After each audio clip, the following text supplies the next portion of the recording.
So yeah, we went through those things, and so we had to go through the things that we read on the mat. So I thank God for that. So a lot of the healing, deliverance, and spiritual growth took place when I was there. And this church is called Center for Hope in Bloomington, Illinois. Okay, and then I know he was a pastor, but I know he's Bishop Larry Taylor now. And her name is I want to say Prophetess Desetcha Taylor. So a lot of that spiritual growth. I graduated from that program, and then after you graduate from 100% Change, then they got a sister to it, which is called Evolve, meaning even at the deliverance, you want to continue to grow. You want to continue to evolve. Like even to this day, December 31st, 2025, I'm still evolving. And I thank God for that. So again, I'm going to leave that alone. I'm not going to get too much more on the program because that's our program, and I'm not going to disclose like the process of it, but I just wanted to share that very assignment of being honest with self. Being honest with the person in the mirror. Okay? So, went through that. Graduated. I got my bachelor's. I got my associate's in criminal justice. Bachelor's in liberal arts. So, everything that my aunt was telling people, like, oh, not college material, not going to make it out of high school. I did all that and did some. Not 1 degree, but 2. So, it's just like after that, it was just flourishing. I was in corporate America, learning different things. Just speeding up. But this is mainly to share about like the attacks, because even then, things were pretty decent. Like I remember when we had Family and Friends Day, I invited Janice there and a few other family members, and then after the sermon, I remember inviting them to this Friends and Families Day, and the pastor happened to be preaching, and my older brother came to this one too, and this was shortly after he got out of jail, because something had happened with him and my uncle, Andrew. Like he went to visit him on the north side of Chicago, and he got drunk, something happened. I guess my uncle was doing something to a female that my older brother was with. He got jealous. They got an argument, altercation. Uncle called the police. Something happened where the cops was called. They called me. I had to speak to the cops, and they said they had to take my brother to jail. He was only there for a few days, and then he went to court, and then my grandparents and my aunts, and they were there to help, get him out and all that. So either way, he came to the sermon. And this particular sermon, the pastor, I remember he mentioned certain things, and he mentioned don't listen to what the enemy speaks to you, and how people will say you're not going to amount to anything and all that. Like, keep in mind, the pastor, I didn't have no conversation with the pastor. When you feel with the Holy Ghost, you're going to start tapping in. So he started hitting these things on the head, right? Keep in mind, Janice was there. So just imagine, how some of y'all could be, oh, the pastor's attacking me from the pulpit. Nah. You just getting exposed for who you are. So she didn't like that. She didn't like getting exposed. And guess what? After that, they had the gym set up for dinner, and they've been giving out rewards and everything. They would pull names and give out gift cards. She didn't want to stay. They miraculously, one of our cousins was there. Her cousin Elle came with them.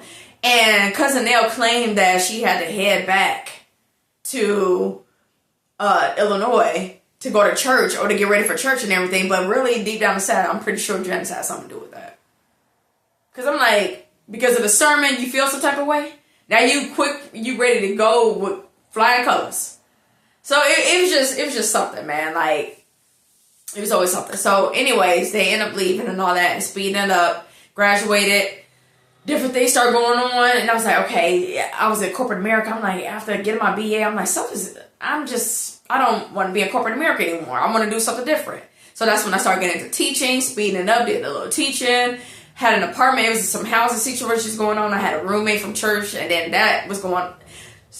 Different things were just getting shaken up, and during that time, God was constantly putting an urgency in my spirit. I need you to go live with your grandparents. I need you to go back to the south suburbs. I need you to go live with your grandparents. I need you to go back to the south suburbs. And he made sure that happened. Even though I was trying to hold on tight to things, he was shaking things up.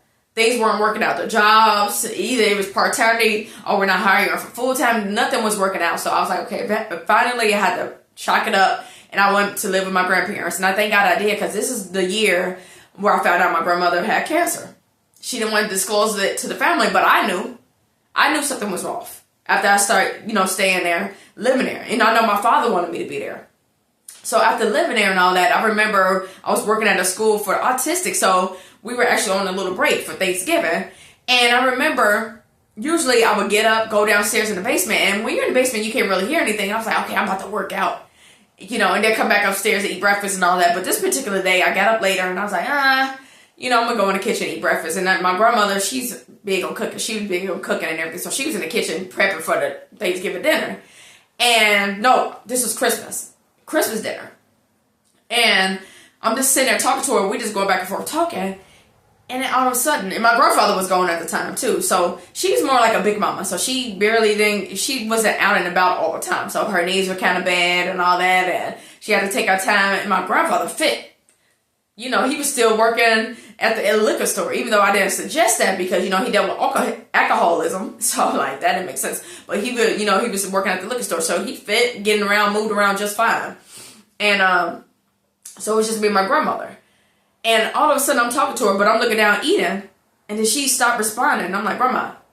And I happened to look over, and she had a stool that she would sit on while she's doing stuff on the sink, because she couldn't stand so long because of her knees. So she's doing that, and then I looked over and she was like, not responding. So immediately, and that's one of my gifts, I don't panic. So immediately I got up and I went over there, and I put out this arm to hold her up because she's leaning this way. So I was able to stop her. But before I got to her, because I moved so fast, the phone wasn't too far. A cordless phone wasn't too far from me. I grabbed the phone and immediately I went over there to her. And I had her up, and that's when I called 911 and let them know, like, hey, this is what's going on. I try to call her name, like, grandma. And she was just kind of like that. But you could see sweat. I was letting them know what was going on. They was like, all right, we're going to send someone. Then after that, eventually she started coming to, and then she was like, hey, I need to, she was like, oh, I'm fine. This is very stubborn. She's like, I'm fine. I just need to go to the bathroom and all that. And I was like, keep the door cracked. And I made sure I kept an eye on her. I was just like a hawk. I'm like, I'm not going to let her out of my sight. But, of course, I have to get off the phone with the ambulance, with the paramedics and everything, 911. I called her oldest daughter and her youngest daughter. And I shared with them what was going on and how the ambulance was on their way. And then they was like, okay, we about to head over there. They got there and all that. Cut the story to speed up a little bit. Come to find out she was having issues with her heart. And if I'm not mistaken, she got surgery eventually. I would say months later, and they had to put some type of stem, whatever you call it, in her heart and everything, but it was a heart issue. But then months later, I remember answering her phone, and it was like, this is such and such cancer, blah, blah, blah, calling for Rena Faye Glenn. So immediately I knew something was going on with her health, but I knew that she was sicker than a heart issue. I knew it was like cancer. And then I shared with her, oof.